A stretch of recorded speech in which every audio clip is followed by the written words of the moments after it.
Bienvenidos a una nueva edición de este programa Lo sentimos, no tenemos ni idea. Quienes lo conocieron el año pasado se preguntarán quizás, ¿qué hace ahora la filosofía en discusiones que parecen ser más propias de la historia? ¿Qué hago yo aquí? ¿Qué motivo podría haber para unir estas dos disciplinas y pretender hacerlas tributarias de un único y mismo diálogo? Presten atención. En efecto, por un lado, la filosofía captura en abstracto los problemas más generales del hombre. La historia, en cambio, captura esos mismos problemas, pero en concreto, y por decirlo así, mientras el hombre se mueve a través de los tiempos. La filosofía capta entonces lo universal en el hombre para todo tiempo posible. La historia, en cambio, capta lo particular a través de las causas determinadas que producen lo realmente acontecido. Nada hay más dispar y más opuesto si seguimos esta comparación. Pero la osadía de este programa consistirá precisamente en esto, en mostrar que ambos saberes tienen un suelo común y compartido, pues ambos saberes son parte fundamental de la ciencia global del ser humano, y al verse opuestas, como creemos de este modo, esta misma ciencia recibirá un complemento inesperado, con el que buscaremos enriquecer nuestras discusiones y ampliar nuestras miradas hacia perspectivas tan diversas como nos sea posible. Es más, intentaremos sin temor alguno borrar los límites y levantar ese cerco que nos separa, para que confundiéndonos los unos en los otros, podamos arrojar una luz más poderosa sobre los fenómenos y problemas de los que trataremos, haciendo, en definitiva, que esta vez la filosofía sea histórica y la historia filosófica. Muy buenos días, los sentimos, no tenemos ni idea, temporada número 2. Bienvenidos a todos nuestros estudiantes, a todas nuestras estudiantes y a quienes nos siguieron durante la primera temporada el año 2020. Iniciamos con la alegría que nos caracteriza este programa de debate, de conversación, de reflexión y como les habíamos anticipado ya, con nuevas sorpresas. A partir de esta temporada nos acompaña el profesor Manuel Vidal, profesor de filosofía, y por lo tanto este programa que partió siendo para estudiantes de primero medio, hoy día tiene la continuidad en segundo medio y también en tercero medio. Así es que estamos muy contentos junto con el profesor Manuel y también con el profesor Camilo Mondaca, a quien le cedo la palabra para que también comience su intervención. Profesor Camilo, muy buenos días. Hola, muy buenos días, profesores, ¿cómo están? Buenos días a todos y a todas los que nos están escuchando, los que están viendo. Estamos muy contentos de volver con este proyectito que teníamos. Teníamos hartas ganas de encontrarnos de nuevo en este espacio, como siempre que dijimos que era un espacio de reflexión, de bajada de contenido, ¿cierto? A la mesa. Siempre lo definíamos de esa forma, ¿cierto? La bajada a la mesa, para que podamos hablar en la mesa. Bienvenido a todos, estamos súper contentos. En lo personal estoy muy contento de compartir de nuevo con los profesores que ya ven en pantalla, especialmente, ¿cierto? Agregando a este pequeño pero fuerte equipo al profesor Manuel de la asignatura de filosofía. El profesor Manuel no es nuevo en el liceo, ya tiene, ¿verdad? Un año recorrido, igual que el profesor acá presente, que él les habla. Llegamos en el mismo tiempo, así que tenemos las mismas ganas de seguir contribuyendo a esto y no, súper contento de que ahora dos asignaturas y por qué no otras asignaturas también puedan confluir, ¿cierto? Y generar un espacio tan ameno, que es eso lo que se caracterizó, ¿cierto? Que era un espacio tan ameno de conversación. Así que muy contento y nada, empezando ya expectante con la pregunta que vamos a empezar a ver o el contenido que vamos a empezar a desarrollar. Así es, profesor Camilo, recogiendo los comentarios y las intervenciones de nuestra primera temporada, donde fuimos seguidos, donde fuimos reproducidos en más de 1.500 oportunidades, un número bastante alto, ¿cierto? Pensando también en las metas que nosotros nos habíamos propuesto. El año pasado trabajamos solamente con primero medio y nosotros habíamos hecho una proyección de 400 visualizaciones y con el último capítulo donde lo coronamos, ¿cierto?, con los contenidos que vamos a retomar nuevamente, ya vamos a estar hablando de eso. Logramos las 1500 visualizaciones, llegamos casi a los 100 suscriptores en el canal de YouTube Historia LTPLA, y usted lo mencionaba muy bien, y ustedes ya lo pudieron ver en esta editorial con la cual comenzamos el programa. Este año lo tuvimos de invitado el año pasado y le quedó gustando el proyecto, que dijo, yo quiero estar, mandó su carta para ver si podíamos aceptarla, y por supuesto que la aceptamos con mucho cariño, porque somos dos asignaturas amigas, dos asignaturas, ¿cierto?, que trabajamos de la mano, y como decía el profesor Manuel, eliminar esta barrera, ¿cierto?, que la historia se transforme en filosofía y que la filosofía se transforme en historia. Así que sin más preámbulos, dejo con ustedes al profesor Manuel, quien va a estar como panelista estable durante esta segunda temporada en Lo Sentimos, no tenemos ni idea. Profesor Manuel, bienvenido. Muchas gracias por la invitación. Estoy contentísimo de estar acá con ustedes, ¿cierto? Un equipo, como decía Camilo, pequeño pero potente. Y estoy esperando con ansias que avance el año para ver en qué resulta todo esto, qué tipo de material y qué tipo de discusiones vamos a terminar dejando, porque estoy seguro que se van a venir muy buenas. Así es que quizás mi rol al comienzo va a ser un poco más tímido, porque soy nuevo en esto. Ustedes ya tienen un recorrido más amplio en el programa y son los dueños, digámoslo, por naturaleza de esto, pero de a poco yo espero ir incorporándome y aportando en todo lo que pueda. Quizás como decía Sócrates, ¿cierto? Que el rol que Sócrates consideraba que tenía él también en la sociedad ateniense, que era ser como un tábano, ser como un tábano molestoso. ¿Para qué? Para que los demás, sus conciudadanos, despertaran un poco y se vieran inquietados por algunas de las dudas fundamentales, ¿cierto? Y esperando también que no me vayan a matar, como cuando uno mata un mosquito que te interrumpe el sueño, ¿cierto? O sea, eh, porque le suele suceder a la filosofía, que a veces la despachan sin siquiera mirarla en la cara, pero por otras veces también es muy bien recibida, y yo espero que también así lo sea. Yo estoy seguro que va a ser así. Y estoy contentísimo, como les decía, de poder hacer de esto una gran contribución a nuestros proyectos. Así es, profesor Manuel, profesor Camilo. Vamos a hacer algunos comentarios para quienes nos están viendo, si tú nos estás viendo por primera vez, ¿cierto? Para que también sepas cómo va a ser el funcionamiento de esta segunda temporada, año 2021. Ya lo hemos comentado, vamos a estar trabajando en la misma plataforma del año anterior, que fue el canal de YouTube, ¿cierto? Historia LTPLA, donde ya tenemos una sorpresa. Vamos a dejar activada la posibilidad de que ustedes nos puedan entregar sus comentarios, sus retroalimentaciones. ¿Qué te pareció el programa? ¿Te gustó o no te gustó? ¿Cuál fue la parte más importante que tú consideras? ¿Cuál fue la parte menos importante también? ¿Tenemos que mejorar algo? Ya lo sabes, a partir del este capítulo, que va a quedar grabado y que va a quedar colgado en el canal de YouTube Historia LTPLA, para que te puedas suscribir y te lleguen las notificaciones cada vez que presentemos un video nuevo. Va a estar abierta, y a partir del segundo capítulo, cada programa, y nos vamos a comprometer acá en vivo en esta grabación, vamos a comenzar leyendo los comentarios que cada uno de ustedes nos deje en el canal, para ir, ¿cierto?, mejorando día a día, y que ustedes también sean parte de este programa. No solamente que nosotros podamos poner el capítulo, sino que ustedes también nos entreguen sus mensajes y sus retroalimentaciones. Aparte que el capítulo, como ya lo saben ustedes desde el año pasado, va a ser un material de trabajo complementario para estudiantes de segundo medio y de tercero medio en las asignaturas de Historia, Geografía y Ciencias Sociales, y también en la asignatura de Filosofía. Por lo tanto, esas son las nuevas atracciones que tenemos, y la idea es también que tú como estudiante, el año pasado tuvimos estudiantes invitados, o tú como profesor, ¿cierto? Porque este programa también no solamente se ve dentro de la comunidad del establecimiento, sino que también lo ven apoderados, lo ven los profesores, y si tú quieres participar, también déjanos tu comentario ahí, y nosotros nos vamos a contactar contigo para ver eventualmente en algún capítulo que puedas participar junto a nosotros.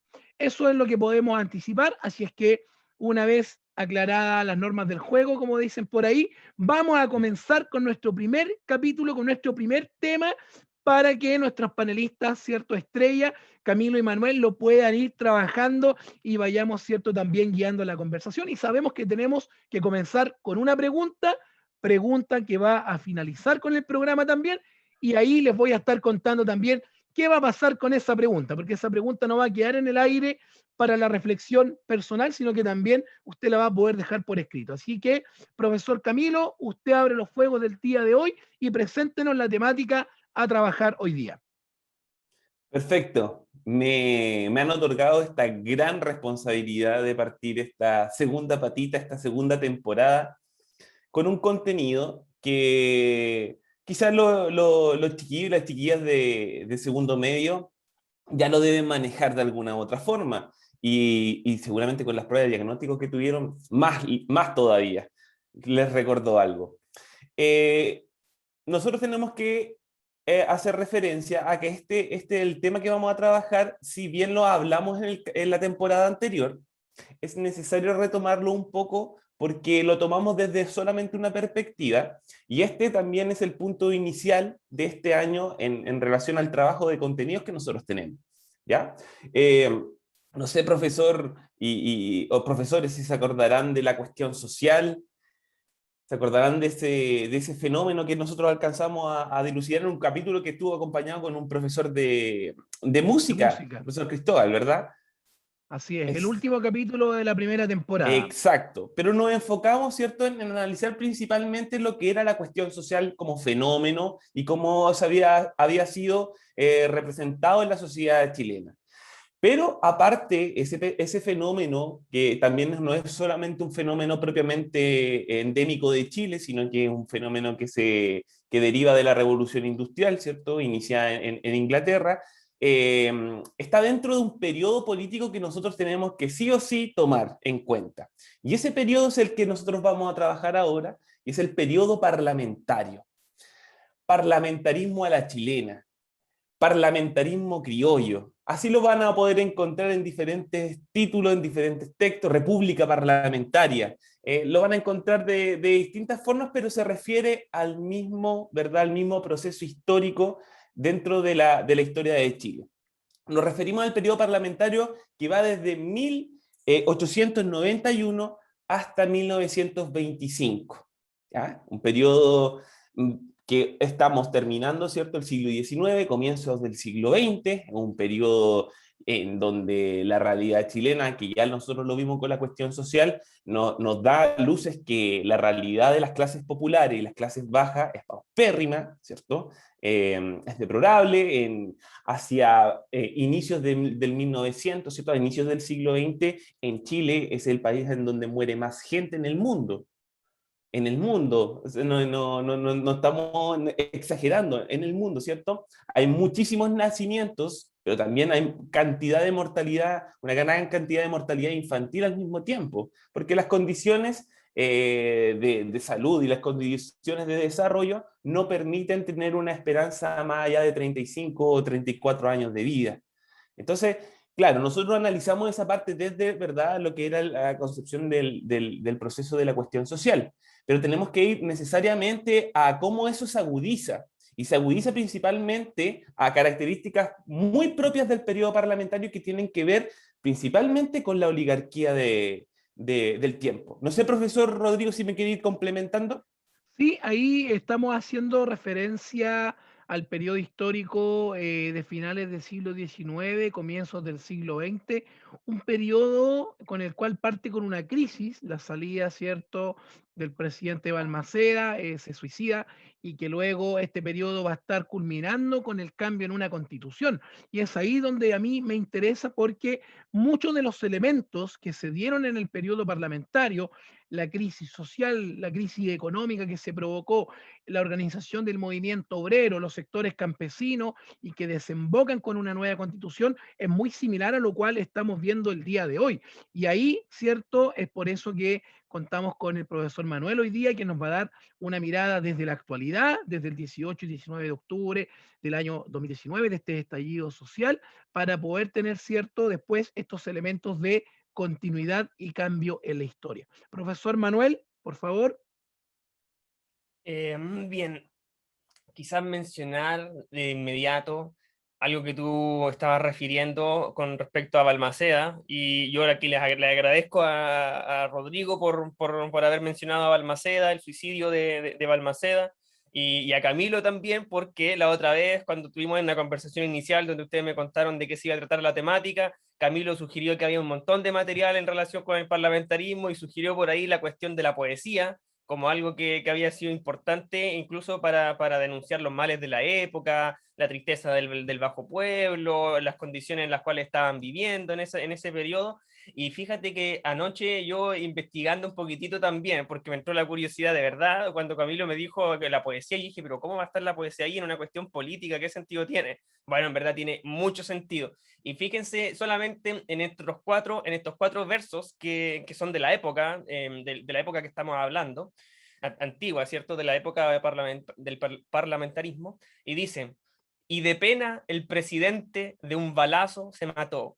De esta manera pagó las deudas a la nación.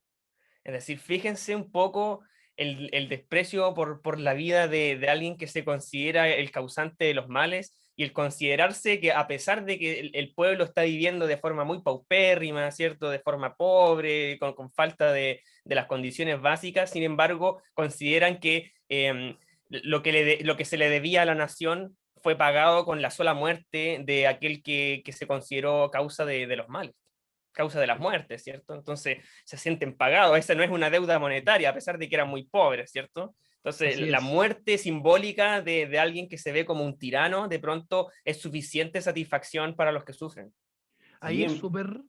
Sí, Camilo, por favor, adelante. Es que para señalar y reforzar lo que señala el profesor, y aparte lo que señalaste tú, profesor Rodrigo, de que efectivamente uno se recuerda del suicidio de Balmaceda y mentalmente parte el periodo parlamentario, ¿cierto? Pero hay que tener también ojito ahí, ojito, que el periodo parlamentario no nace netamente con ese hecho, porque el suicidio de Balmaceda es la consecuencia de una guerra civil, ¿cierto? De una guerra civil, que ese es el hecho histórico que hace que parta el periodo parlamentario y la guerra civil, en donde se van a enfrentar las fuerzas congresistas, ¿cierto?, del Parlamento, con las fuerzas que apoyaban al presidente por un régimen más presidencialista. Efectivamente, yo le decía a mi estudiante que si efectivamente parte un periodo que se llama el periodo parlamentario, ya sabemos qué fuerza o qué bando ganó la guerra civil. Acotar también que en ese hecho murieron más chilenos que en la misma guerra del Pacífico. Y uno le hace la pregunta a los chiquillos y dicen, claro, pues efectivamente van a morir más en un evento así porque es una guerra civil, en donde se matan entre chilenos. Efectivamente van a morir muchos más chilenos. Y de ahí es la consecuencia, ¿cierto?, de la pérdida del poder. Viene el suicidio de Balmaceda y, como decía muy bien el profesor, efectivamente tiene un cargo, tiene un peso político, ¿cierto? Un peso político gigantesco, entre comillas, este suicidio, que no va a ser, entre comillas, el primer suicidio, ¿verdad?, de algún presidente, eso dicen. Así que nada, pues era para principalmente establecer ese hecho histórico como comienzo de este periodo y efectivamente retomar lo que dijo el profesor Rodrigo, que culmina con el cambio de constitución que nosotros también la temporada pasada hablamos de la constitución que va a cambiar, por cierto, la de 1833, todavía se mantiene esa constitución hecha con las ideas de Portales, que va a durar casi 100 años, ¿cierto? Pero en 1925 va a cambiar y va a establecer el fin del periodo parlamentario. Así es, y lo que ustedes señalan es súper importante desde la perspectiva en que nos vamos a situar en un marco contextual, volvemos a repetir la palabra, ¿cierto?, de cambios, va a ser un cambio del pensamiento de la sociedad de finales del siglo XIX y esta nueva sociedad donde van a aparecer los grupos medios, donde van a tener un mayor protagonismo, ¿cierto?, a comienzos del siglo XX. Pero para nuestros estudiantes eso puede parecer muy lejano y es por eso que yo también iniciaba esta segunda parte de la intervención luego de la presentación, del ver las similitudes, de ver los elementos de continuidad y cambio que pudieran haber con el proceso que nosotros estamos viviendo todavía. Y no nos referimos a la pandemia, sino que nos referimos al estallido social del 18 y 19 de octubre del año 2019, porque cuando uno comienza a ver las fuentes del periodo de la sociedad finisecular, comienzo del siglo XX, con las fuentes que nosotros tenemos hoy día, nosotros hablábamos, ¿cierto?, de que somos protagonistas de la historia, nosotros estamos viviendo este momento histórico, y hay elementos de similitud entre los procesos, y ahí, por eso yo le preguntaba a profesor Manuel, ¿cierto?, desde su perspectiva filosófica, cuáles son estos elementos que vemos hoy día, pero que también tuvieron un génesis en el pensamiento de todo el caos, de todo el conflicto que se generó con el periodo parlamentario. Profesor Manuel. Sí, bien, yo aquí quisiera hacer una acotación y una pregunta que es fundamental porque la filosofía tiene que preguntarse nuevamente por el origen de todas las cosas. Entonces, respondiendo a esa necesidad filosófica de volver a mirar al origen, uno realmente se empieza a preguntar cuando mira episodios históricos que distan 100 años, a veces varios siglos, a veces hay episodios históricos que están distanciados de 1000 años unos de otros, y cuando uno empieza a encontrar semejanzas estructurales, semejanzas nucleares, semejanzas que son del núcleo. O sea, en la antigüedad no tenían los celulares, no habían medios, no había ninguna cosa, pero en lo político, en lo social, el ser humano ha sido probablemente el mismo siempre, y si no, hay que consultarlo, hay que preguntarlo. Entonces, la pregunta que yo me hago cuando uno mira dos fenómenos que se prestan para la comparación, realmente yo me pregunto, ¿progresará el hombre en algo a lo largo de la historia? ¿Estaremos en un continuo progreso hacia lo mejor realmente, como pretendía quizás la ilustración en su momento, una rama de la ilustración? O quizá un poco caricaturizando a Nietzsche, estaremos envueltos en una especie de eterno retorno en el cual los mismos problemas son siempre los mismos problemas y realmente no hemos dado un solo paso fuera de esta dinámica. Entonces, esa es una de las preguntas que yo me hago. No sé, aquí me gustaría que opinaran al respecto un poco, porque para no quedar tan solito con esta intervención. Sí, por supuesto, vamos con el profesor Camilo. Oye, a mí me encantaría que fuese la primera opción, pero me tiene que acabar la segunda. Así, ser más Nietzsche en este momento. Porque efectivamente nos hemos dado cuenta y de hecho partimos nosotros los primeros capítulos, o por lo menos las primeras intervenciones que tuvimos con los chiquillos el año pasado, de hablar de un poquito de teoría en la historia. Y hablábamos sobre procesos, por eso el profesor hablaba de procesos de continuidad y cambio, ¿cierto? Nosotros vemos que muchas veces al analizar lo que tú dices, Manuel, vemos que, de alguna u otra forma hay cosas que pasaron hace 1000 años que se están repitiendo de alguna u otra forma aquí, y tú lo ves como algo cíclico. Empezáis a decir, bueno, si se están repitiendo las mismas cosas, con distinto olor, con distinto color, con distintas formas, pero en el proceso se están repitiendo, bueno, me hace más sentido que esto tenga como claro, nunca hemos dado un gran paso, o damos uno y retrocedemos otro, y efectivamente así todo el rato. Da para mucho interpretarlo, pero en el acto, en el facto, vemos que efectivamente es muy curioso que se produzcan estas repeticiones en el tiempo de procesos que efectivamente tú decías, no tiene comparación en relación al nivel de tecnología que nosotros tenemos actualmente como para que se repitan. Entonces, claro, ¿será evolución o involución? Eh, no lo sé. Yo por lo menos me planteo un poco más que algo un poquito más cíclico. Por eso se hace mucho más importante conocer la parte filosófica, la parte teórica de la misma filosofía y de la misma historia. La historia de la historia, ¿verdad? El Bueno, pensar la me hizo historia, acordar. Exacto, el me pensar la hizo acordar en historia. un momento. Y de hecho, Sí. por eso también en la editorial que profesor Manuel abrió los fuegos de esta segunda temporada, es precisamente esta mirada de la filosofía de la historia. Nosotros intentamos trabajar teoría de la historia, ¿cierto? Esta manera de poder pensar la historia. Y ahí el aporte de esta rama, porque profesor Manuel nos pudiera poder aclarar también, pero la filosofía de la historia es una rama de la filosofía, ¿cierto? Y que tiene como principal objeto de estudio las formas en las cuales se ha ido desarrollando y creando la historia. Entonces ahí la pregunta que se plantea Manuel desde la filosofía es súper importante, porque se supone que cuando uno habla de desarrollo, uno evidentemente habla del paso del siglo XIX al siglo XX y ve muchos desarrollos, ve muchas transformaciones. A nivel social, por ejemplo, el auge y la consolidación de los grupos medios, que viene a hacer una sociedad más diversa, ¿cierto? Son no solamente dos grupos sociales ampliamente marcados. Por ejemplo, vamos a tener la tibia pero paulatina participación de las mujeres en asuntos de la vida pública y que va a culminar, ¿cierto?, a mediados del siglo XX con una eclosión del mundo feminista. Bien también por eso, pero cuando vemos que los mismos procesos históricos o las mismas formas de actuar del sistema político, que es cierto, ahí a mí me hace creer que pareciera ser que este desarrollo en la filosofía de la historia no es tal. Manuel. Exactamente.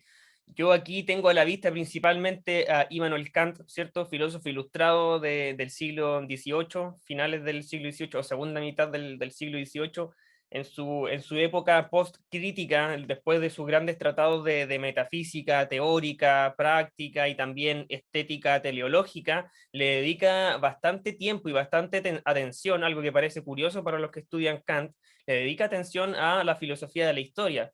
Tiene algunos pequeños trataditos en los cuales que se llaman Para la paz perpetua o eh, en sentido cosmopolita. ¿Cómo era ese título? ¿Te acuerdas tú, Camilo, de ese otro textito muy breve de Kant, que era Historia Universal en un sentido cosmopolita?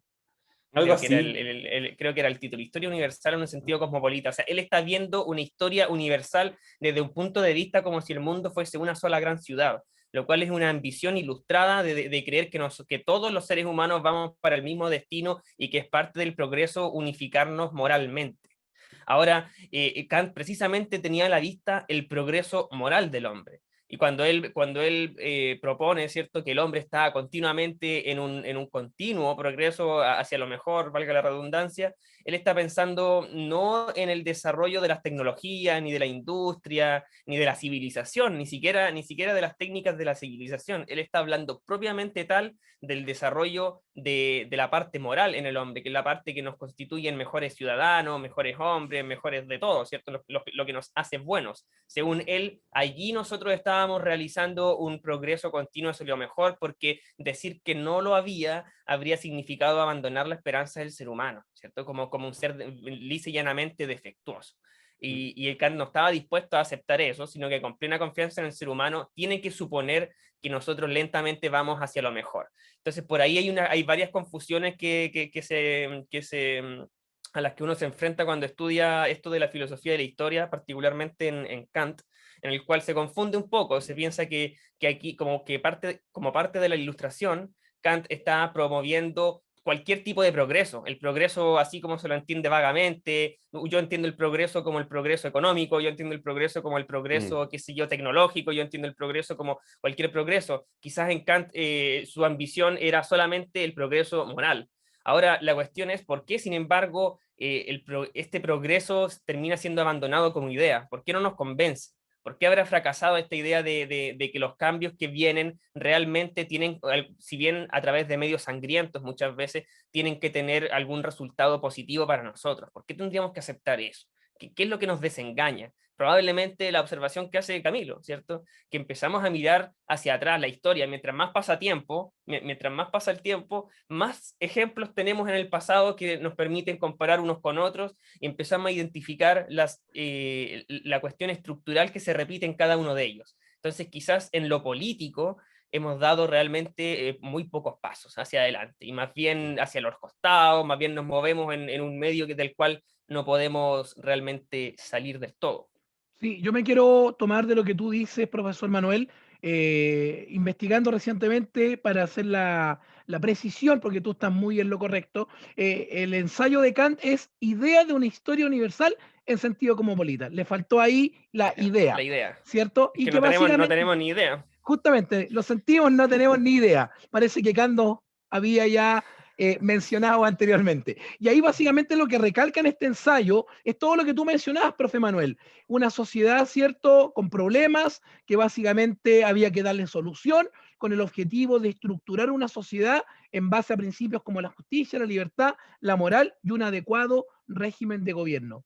Y ahí yo quiero llevar a Camilo a que nos pueda decir si estos principios de igualdad, principios de progreso, de justicia, de moralidad, lo encontramos en esta sociedad del siglo XIX, comienzo del siglo XX, con todas las problemáticas sociales y económicas que había en la población. Camilo. No las encontramos para nada, y de hecho, adelantándome otro siglo más, no las encontramos en la actualidad, profesor Rodrigo. Y de hecho, vamos a hacer ese ejercicio que tú proponías, de tratar de comparar algunas prácticas de la época con algunas prácticas de la época actual para ver si avanzamos o no avanzamos, pues. Si avanzamos o estamos retrocediendo todo el rato. Mira, efectivamente, como usted, profesor Rodrigo, hacía alusión al estallido social, ¿cierto? Ya de octubre de 2019, Efectivamente, en esa época hubieron múltiples manifestaciones. Usted lo señaló, es el comienzo, ¿cierto?, en el estado casi de ebullición del nacimiento del movimiento obrero, y el movimiento obrero no va a partir, ¿verdad?, de una forma legítima, ¿cierto?, juntándose o manifestándose. Al contrario, todo lo que habíamos hablado, las características de la época, solamente planteaban un descontento popular en un gran porcentaje. Si bien toda la masa obrera se sentía desplazada, la clase popular, ¿cierto?, los sectores medios eran recién muy nacientes, y efectivamente hay un descontento gigantesco. Las prácticas parlamentarias de la época, que si bien en nombre tampoco no han desaparecido acá. O sea, nosotros conocemos el concepto de interpelación actualmente. Nosotros sabemos que se puede interpelar, ¿cierto? O los parlamentarios tienen la facultad de interpelar, o una acusación, ¿cierto? O una acusación, en este caso constitucional, puede terminar en una interpelación en el Congreso de algún ministro, hasta del propio presidente, efectivamente.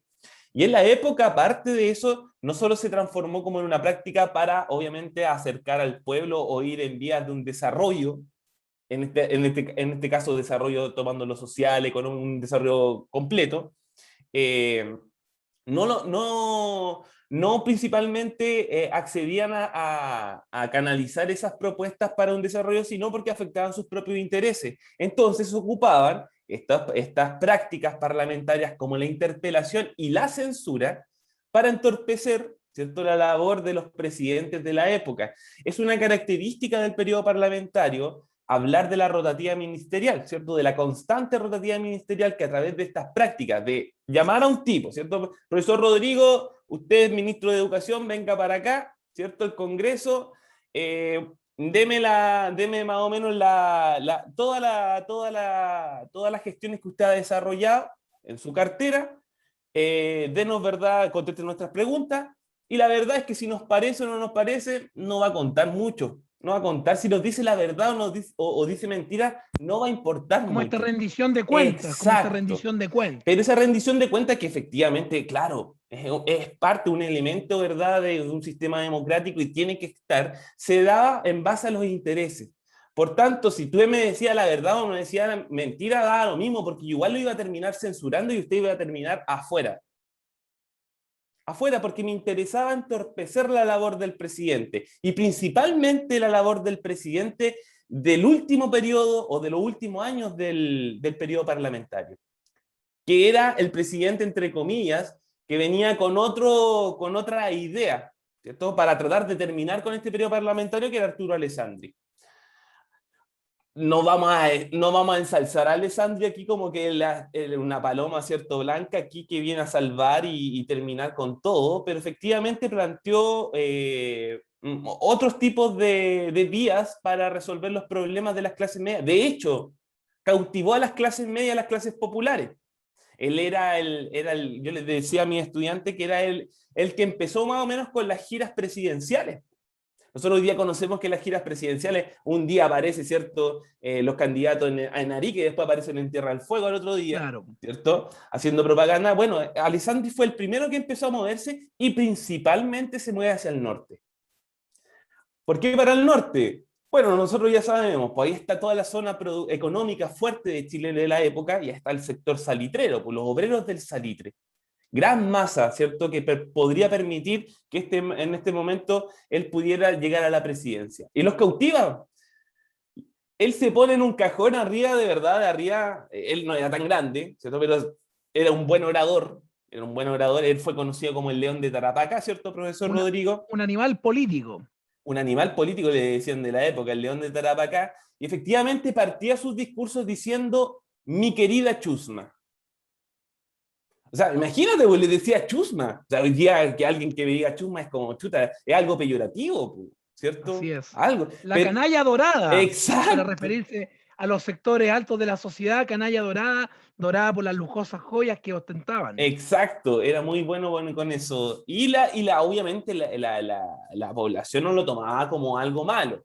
De hecho, lo ensalzaba. Hay muchas historias sobre Alessandri y lo que provocaba, ¿cierto? Estas nuevas ideas que iban a terminar con la mediocridad de cómo vivían en la época. Y ese era su salvador, pues. Lo ensalzaron tanto que era su salvador.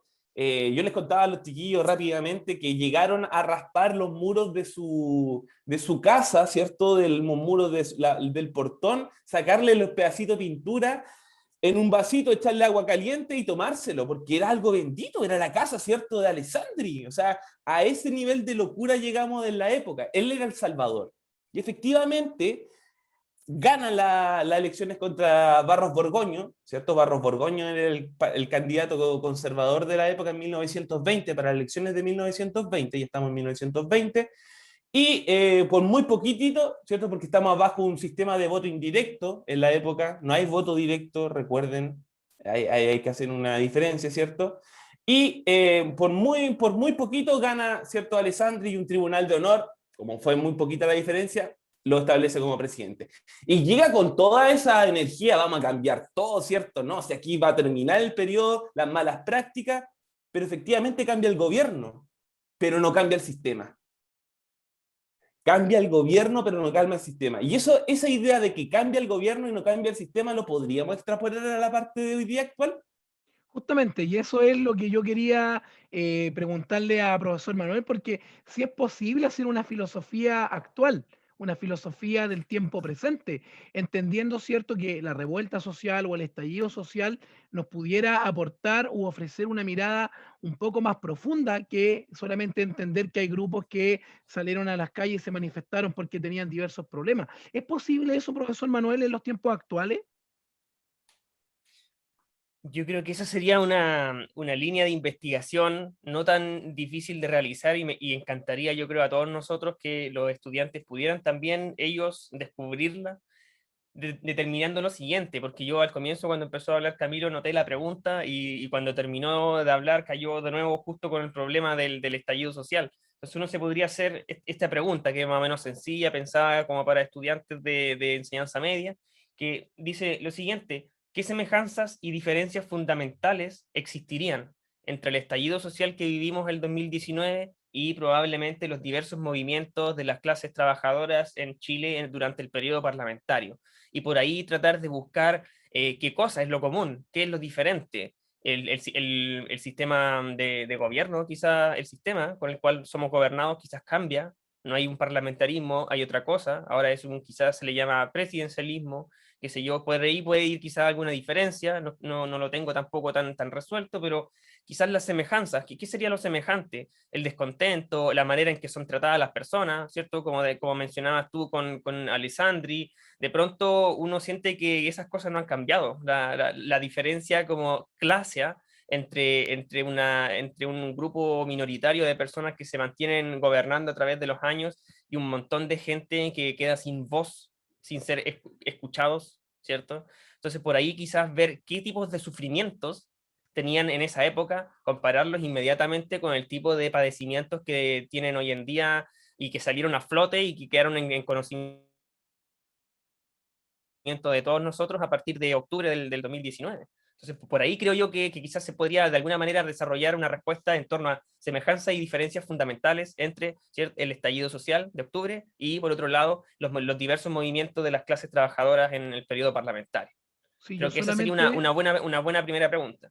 Si yo solamente Ujú. pudiera agregar a esa especie de comparación que tú planteas, profe Manuel, el tema del quehacer político, el actuar político. Vemos la indiferencia que se provoca en el periodo que estamos estudiando, finales del siglo XIX, comienzo del siglo XX, y soy repetitivo para que nos pongamos en el contexto en el cual los estudiantes van a tener que comenzar a trabajar, pero también la indiferencia y la apatía que vemos incluso hasta el día de hoy, y no solamente con el tema, ¿cierto?, de las problemáticas que originaron al 18 y 19 de octubre en la revuelta o estallido social, sino que lo podemos ver hoy día mismo con los efectos que tiene la pandemia de coronavirus en la población. Quizá ahí también pudiera haber un elemento que pudiera permitirnos establecer un punto incluso un poco más allá en la forma como pensaban esta clase política de antaño y que pareciera ser que se repiten las mismas prácticas. ¿O no, Camilo? Ahora, Manuel, Ahora, por favor, Manuel. que resulta curioso el tema quizá aquí entramos en materia de la Constitución, un tema delicado un poco, pero hay un artículo, uno de los primeros artículos en la Constitución que dice: en Chile no hay grupos ni clases de privilegiados.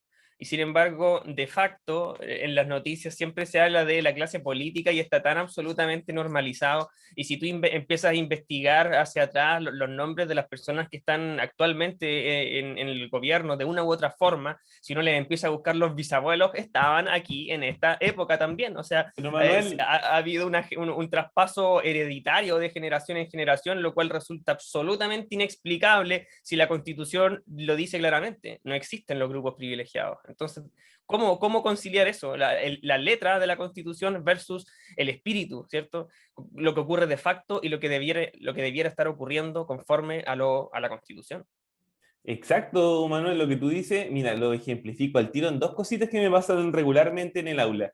La primera es que cuando nosotros hablamos en educación, por ejemplo, educación ciudadana, de la parte teórica, ¿cierto? De los elementos del Estado, de la Constitución, cuando llegamos a definir Constitución como una ley magna, ¿cierto? Una carta fundamental, una ley suprema en la cual gobernantes ni gobernados están por sobre ella, ¿cierto? Uno la tiene que enseñar así, pero al tiro de inmediato los chiquillos dicen: pero profe, estamos en Chile. Estamos en Chile, o sea, y hay innumerables casos en donde nosotros podemos ver ejemplos, ¿cierto? Actualmente, de grupos o de personas que están por encima de la Constitución. Entonces, efectivamente, en el papel decimos una cosa, pero en el acto hay otra cosa. Ahora, eso nos sirve obviamente para desarrollar el pensamiento crítico, y a mí me alegra que al tiro lo identifiquen, ¿cierto? No nos hace vivir de solamente artículos pensando que todo el mundo está bien con eso. Y lo otro, segundo como ejemplo, ¿cierto? Lo otro, que efectivamente la Constitución también va a ser súper importante en este periodo, porque va a llegar a plantear el cambio, pues el término de este periodo. Fíjate, actualmente nosotros estamos en proceso, ¿cierto?, de esperar, entre comillas, un cambio constitucional para que, entre comillas, nos dé una nueva directriz, ¿verdad?, esta vía de desarrollo distinta. Podríamos compararlo, perfectamente comparable, esperando, ¿cierto?, con un elemento que viene desde el Estado nos cambie la perspectiva. O sea, efectivamente podemos ver en el disgusto social, en las prácticas parlamentarias, en los procesos políticos, que hay muchas cosas semejantes del periodo parlamentario a la actualidad. E incluso, y esperemos que esto ojalá no se reproduzca, ¿cierto? Ante la tardía y la demora de este cambio de la revolución que proponía Alessandri, y encontrarse de frente, de lleno, con el mismo sistema parlamentario, y que de nuevo las leyes estén retrasadas, y que obviamente el interés de la clase alta o de la oligarquía, como nosotros lo trabajamos, porque hoy día también nos podríamos preguntar: ¿existe una oligarquía acá en Chile? Los chiquillos me dicen: profe, pero si al final es lo mismo, po. Lo que decía el profesor Manuel de los apellidos, estamos hablando de Alessandri hoy día, el alcalde de Santiago es nieto de Arturo Alessandri. Arturo Alessandri tuvo un hijo, Jorge Alessandri, fue presidente de la República. En la época, por ejemplo, lo de Errázuriz, padre e hijo, ¿cierto? Presidente, los Montt, padre e hijo, ¿cierto? Los Alessandri, padre e hijo, los Frey, padre e hijo. Pérez de Arce, también funciones ministeriales, el bisabuelo del viejito que conocemos nosotros como Pérez de Arce. Germán Riesco, de la época, era cuñado de Errázuriz. Entonces, al final, la programación o la construcción de familias políticas, por eso no se nos hace nosotros hablar, no se nos hace tan extraño hablar de clase política, bueno, creo yo, profesor Manuel. Estamos acostumbrados a la construcción de esto. Disculpen, y no tenemos que ir más lejos, es cosa de ver nuestra ciudad acá en Concepción.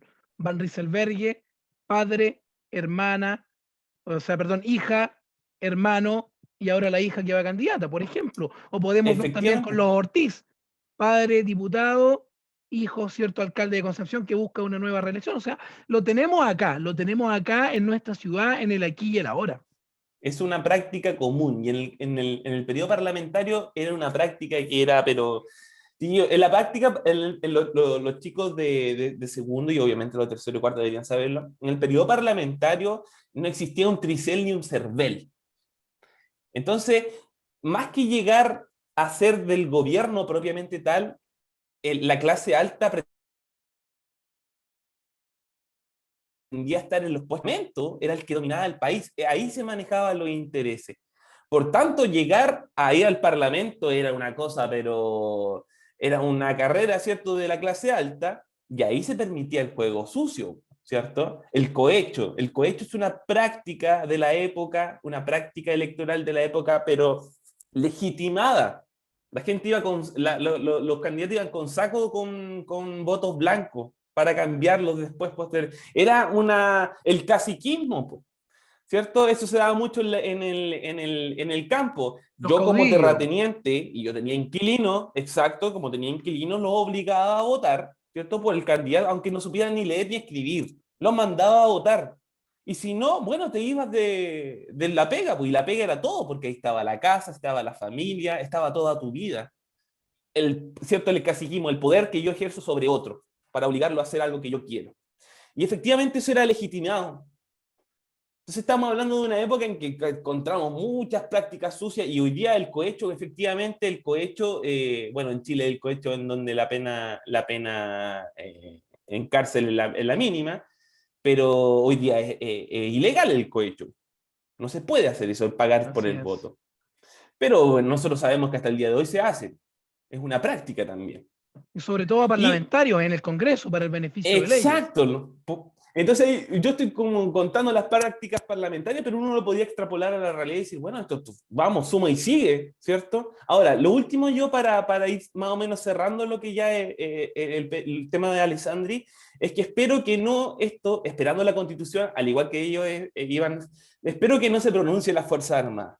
Porque efectivamente en 1924, a inicios de septiembre, no me acuerdo si el 2 o el 3 de septiembre, ¿cierto? Se produce lo que es el ruido de sables. Y el ruido de sable es un movimiento, ¿cierto?, de la juventud de los oficiales del ejército, no es la plana mayor, no es el ejército completo, sino que es un grupo de oficiales jóvenes que viendo las condiciones en las que se encontraban la población, viendo que las leyes que proponía Alessandri estaban durmiendo en cuanto a código del trabajo, en cuanto a leyes laborales, al beneficio en general que era hacia las clases populares, estaba todo detenido, ¿cierto? Viendo que, aparte, los parlamentarios tenían problemas con el presupuesto no querían votar el presupuesto del ejército, que obviamente era directamente las arcas que le llenaba al ejército, y viendo que efectivamente todo estaba mal, ellos ingresan al Congreso, un grupo de oficiales. Y ustedes saben que es cierto, en el Congreso, hoy día, hasta el día de hoy, se puede ir a ver, po. Hay unas Así es. gradas. No es la mejor cita romántica que les recomiendo como invitar al Congreso a ver algo, pero efectivamente se puede. Y los parlamentarios ahí viendo, ¿cierto? Efectivamente, que se va subando la galería llena de militares, extraño, pues, para la extraño. Y más encima, para colmar ya este punto, la guinda de la torta, ese día se sesionaba la dieta parlamentaria. Ese día se sesionaba efectivamente los propios sueldos de los parlamentarios, entonces ya era como ya demasiado. Y llegaron estos jóvenes oficiales y utilizaron no la violencia física, ¿cierto?, explícita, pero sí la violencia psicológica de alguna otra forma. Desenfundan los sables, ¿cierto?, y los empiezan a golpear. Lo empiezan a golpear. No empezaron a cortar cabezas ni nada por el estilo, pero empiezan a golpear. No con las palmas, no, con el sable. Y eso era un mensaje directo. Eso era un mensaje directo. Oh, un mensaje más que claro, más que claro. Más Es que violencia claro. igual, es fuerza igual. Exacto. Por eso es una violencia psicológica. Efectivamente, a los 2 días estaban aprobadas todas las leyes que habían dormido como 20 años, estaban aprobadas al otro día. Y eso permitió, más allá de que lo lideraban a Carlos Ibáñez del Campo, ¿cierto? Ibáñez del Campo, un joven oficial de la época, que nosotros después lo vamos a ver, y Marmaduke Grau, que también es importante porque va a ser uno de los fundadores del Partido Socialista. Va a iniciar, o es el puntapié para que inicie, ¿cierto?, la participación política del ejército en el sistema de Chile. Y de ahí no lo hemos podido sacar más o menos. Hasta obviamente lo que terminó. Entonces es importante ese hecho porque marca, ¿cierto? Como digo, el ingreso del ejército a la arena política. Y ahí se produce, ¿cierto? Unos golpes de Estado, la renuncia de Alessandri, la vuelta de Alessandri, que va a terminar con la culminación y la promulgación de la Constitución de 1925. Sí, interesante lo que tú planteas, profesor Camilo, porque si uno hace la comparación al día de hoy, puede ver atisbos de una similitud en el sentido de que, así como fueron los militares en esta tentativa de golpe de Estado, hacen sonar sus sables y el Congreso inmediatamente aprueba un paquete de más de 20 leyes, dice la historia, ¿cierto? Fueron más de 20 leyes las que se aprobaron y que durmieron durante 20, 30 años en el Congreso. Lo podemos ver cuando esta población salió a las calles, más de 2 millones de personas que salió de la región metropolitana el 25 de octubre del 2019 y en regiones otro 1,5 millones más, como el Congreso se vio presionado para poder pactar entre ellos, entre los diferentes grupos, lo que nosotros después conocimos como el acuerdo del 15 de noviembre y que desembocó en un plebiscito para ratificar la Constitución. Y ya sabemos la historia que se provocó en ese plebiscito, ¿cierto? Y que ahora estamos viendo si se eligen a los constituyentes o no. Ahí podemos tener un atisbo de presión social, desde que la población ejerce una presión sobre el Congreso propiamente tal. Llevamos 50 minutos de conversación, profesores. Ha pasado rápido el tiempo, la verdad. Y aquí nosotros vamos a finalizar de una manera distinta, lo habíamos anticipado. Va a ser una pregunta de trabajo en clases, van a estar disponibles en Alexia, pero también recordemos que va a estar disponible nuestro canal de YouTube, Historia LTPLA, para que ustedes ahí planteen todos aquellos aspectos del programa que más les gustaron, que más les llamaron la atención, algún aporte que nos puedan realizar, alguna crítica también, ¿cierto?, en relación al programa para nosotros poder tomar esa base de información y al inicio del segundo capítulo, que va a ser a finales del mes de abril, poder partir el programa con esos comentarios. Pero aquí Manuel tiene un rol clave y lo va a tener durante todos los capítulos, porque desde la filosofía, de esta filosofía de la historia, nos va a dejar una pregunta que la cual vas a tener que trabajar tú en clase y que seguramente también la vas a encontrar en Alexia. Manuel. Bien, muchas gracias. La verdad es que no es una pregunta tan impresionante tampoco, estamos haciendo el esfuerzo de ir mezclando y uniendo las fuerzas, pero saliendo como de lo concreto, ¿cierto? El parlamentarismo concreto que se vivió en Chile, parlamentarismo a la chilena, parlamentarismo criollo, creo que mencionaste. Entonces, podemos dar una imagen equivocada de las instituciones civiles si las mencionamos solamente por lo que de hecho son, o por cómo de hecho se van dando. Entonces, cuando hablamos de parlamentarismo, cabe la pregunta de preguntar, o sea, cabe la pregunta que hacerse, de decir en qué consiste realmente la idea del parlamentarismo, la idea perfecta, armónica, la idea en la mente. Cuando alguien concibió la idea del parlamentarismo, no se imaginó el fracaso que iba a terminar resultando en Chile. Entonces, probablemente se requiere una pequeña investigación en torno a de dónde viene el parlamentarismo, dónde tuvo éxito, dónde más intentó ser aplicada en Europa y en Latinoamérica sin el resultado y por qué no se dieron los resultados esperados y por qué terminamos en lo que terminamos acá en Chile. Entonces la pregunta es esta, de por qué fracasó el parlamentarismo en Chile en particular, que es el caso que nos atañe. ¿Por qué fracasó el parlamentarismo en Chile, siendo en cambio tan bien reputada esta forma de gobierno en Gran Bretaña, que era al parecer el único lugar en el cual este parlamentarismo tuvo éxito y fue realmente deseada por Francia, Estados Unidos, miraban hacia esa forma de gobernarse en Gran Bretaña? Entonces, quizás ahí como parte de una investigación para los chiquillos sería interesante ir a investigar cómo sucedió, cómo aconteció el parlamentarismo en Gran Bretaña y compararlo un poco con las prácticas parlamentarias que se dieron en Chile en este periodo del que hemos estado hablando. Así que esa sería la pregunta. ¿Por qué fracasó en Chile mientras que fue tan elogiada en algunas otras partes del mundo? Eso Ahí sería una tenemos, investigación interesante. muchas gracias, profesor Manuel. Y ahí tenemos la pregunta con la cual vamos a comenzar a cerrar el capítulo del día de hoy. Pregunta que, como ya sabes, la idea es fomentar el pensamiento crítico. Nos hemos propuesto como habilidad a trabajar durante esta segunda temporada el pensamiento crítico, el que vayamos más allá de lo que conocemos, el que podamos realizar una investigación. Profesor Manuel nos dejó muchas preguntas también preguntas más chiquititas planteadas entre el capítulo, pero finalizamos con esta pregunta. Agradecidos siempre de quienes nos ven, agradecidos de quienes nos comparten, agradecidos de quienes hacen que este programa tenga una segunda temporada también. Solamente puedo recordarles, va a estar disponible en el canal de YouTube, Historia LTPLA, los comentarios para que ustedes nos puedan dejar todos los comentarios, aquellos que puedan fortalecer, mejorar y construir en conjunto a esta comunidad de Los Sentimos, No Tenemos Ni Idea. Y también que nos puedan seguir, que puedan suscribirse a nuestros videos. Las notificaciones les van a estar llegando ahí cuando usted está suscrito al canal, y eso va a permitir que también cuando carguemos un video nuevo, cuando carguemos el segundo capítulo de la segunda temporada, te llegue la notificación inmediatamente y tú puedas ver el capítulo en el momento que corresponde. Así es que, Camilo, palabras finales de este primer capítulo y luego vamos con Manuel.